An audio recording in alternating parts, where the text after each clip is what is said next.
aku mau ke topik yang pertama, yaitu topik penggambaran. Nah, untuk sistematika penulisannya ini aku ambil berdasarkan pedoman skripsi Fakultas Ilmu Sosial dan Ilmu Politik yang terdapat 3 bagian, yaitu bagian awal, bagian inti, dan bagian akhir. Nah, untuk bagian awal sendiri itu terdapat 10 subbab ya. Yang pertama itu adalah halaman judul yang sipil. Nah, aslinya di suatu karya tulis ilmiah ataupun makalah adanya halaman judul. Halaman ini tuh terdapat 2, yaitu halaman sampul depan dan halaman sampul dalam. Untuk halaman sampul depan ini pastinya ada judul penelitian, terus adanya itu karya ilmiahnya tuh jenisnya itu apa, terus yang ketiga adanya lambang universitas, terus adanya nama atau nama NPM mahasiswa, ada nama kesatuan, nama universitas, dan nama fakultas ini.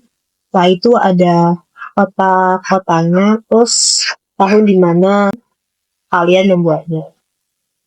Sebenarnya halaman sampul depan dan halaman sampul dalam itu isinya tuh sama, cuman yang beda itu kalau halaman sampul dalam itu menggunakan kertas. Next, untuk yang selanjutnya adanya yaitu halaman tujuan dan halaman pengetahuan. Nah, halaman persetujuan ini tuh berisi tentang judul penelitian, ini judul penelitiannya apa, terus nama, terus ada nama tokoh mahasiswa, ada program studinya. Setelah itu, dokumen pembimbing, tanda tangan dokumen pembimbing. Nah, ada selanjutnya tuh ada halaman pengetahuan. Sebenarnya itu sama kayak halaman persetujuan. Isi dari halaman ini pada dasarnya tuh sama dengan isi halaman persetujuan. Bedanya itu terletak pada pernyataan atau keterangannya. Jadi di halaman pengetahuan ini terdapat kata menyetujui yang selanjutnya harus tanda tangan dalam halaman tersebut.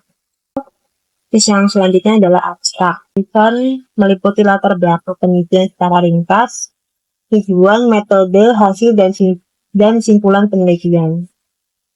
Panjang abstraknya maksimum 150 sampai 250 kata. Ini ada kata pengantar, terus ada dasar isi. Dasar isi itu kayak gambaran garis besar keseluruhan isi atau gambaran sematika. Nah, untuk yang ini tuh ada daftar tabel, daftar gambar, dan daftar lampiran. Ini nggak bersifat secara wajib ya, karena ini tuh dilampirin kalau ada aja ketiga daftar ini. Yang selanjutnya adalah di bagian isi. Pada bagian ini terdapat 5 bab. Nah, dan di bagian ini terdapat perbedaan berdasarkan metodenya. Kan ada metode pendekatan penelitian yang gunain kuantitatif atau kualitatif. Nah, untuk yang pertama itu pada bab pertama ada pendahuluan, itu tentang latar belakang masalah, perumusan masalah, fokus penelitian, tujuan penelitian, dan manfaat penelitian. Lalu yang kedua, pada bab 3 terdapat bagian ini, terdapat penelitian terdahulu, kerangka teori, kerangka berpikir. Terus ada yang terakhir ada hipotesis kalau dia menggunakan penelitian secara kuantitatif. Ketiga itu di metode penelitian itu terdiri dari 5-10 halaman. Jadi metode penelitian ini menjelaskan jenis penelitian, subjek dan objek penelitian, waktu dan lokasi penelitian, instrumen penelitian, cara pengambilan sampel, pengumpulan data, dan analisis data.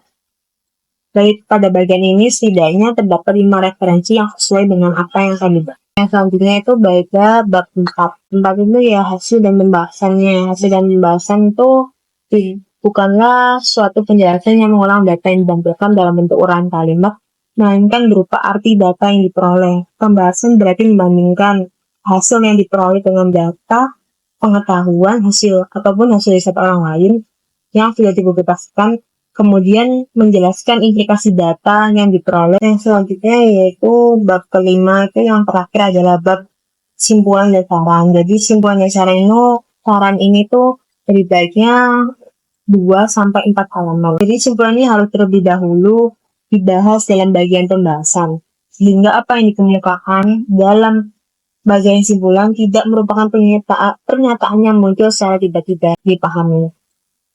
Nah, untuk bagian yang aktif sendiri itu adalah daftar pustaka dan lampiran. Itu merupakan penyusunan dan identifikasi semua acuan pustaka yang digunakan sebagai sumber informasi.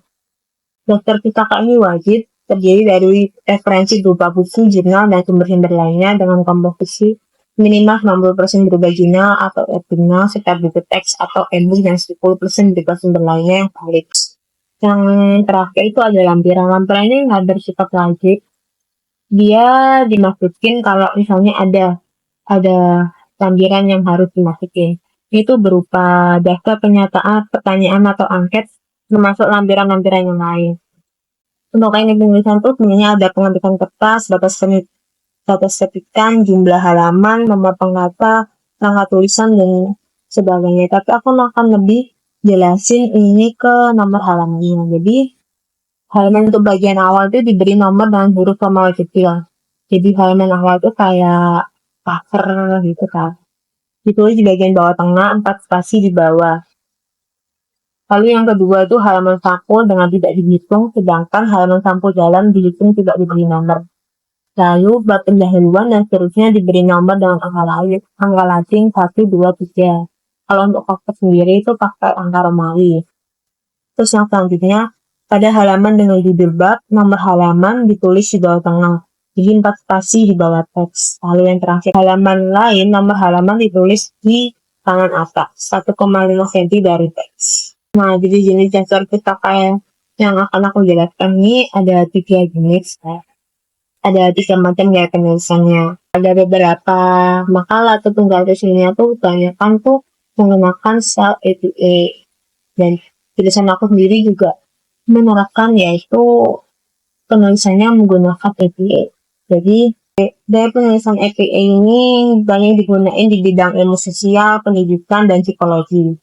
Format ini menekankan penggunaan nama penulis, tahun publikasi, dan informasi detail lainnya seperti nama jurnal dan halaman. Sedangkan gaya NILE itu sering digunakan dalam ilmu humaniora, termasuk sastra, linguistik, dan seni. Format ini mengutamakan penulis dan halaman yang dikutip, jadi memudahkan pembaca untuk menemukan kutipan dalam naskah. Sedangkan untuk format style ini memiliki 2 varian utama, yaitu notes dan bibliografi serta authoritative. Yang pertama lebih sering digunakan di bidang sejarah dan humaniora.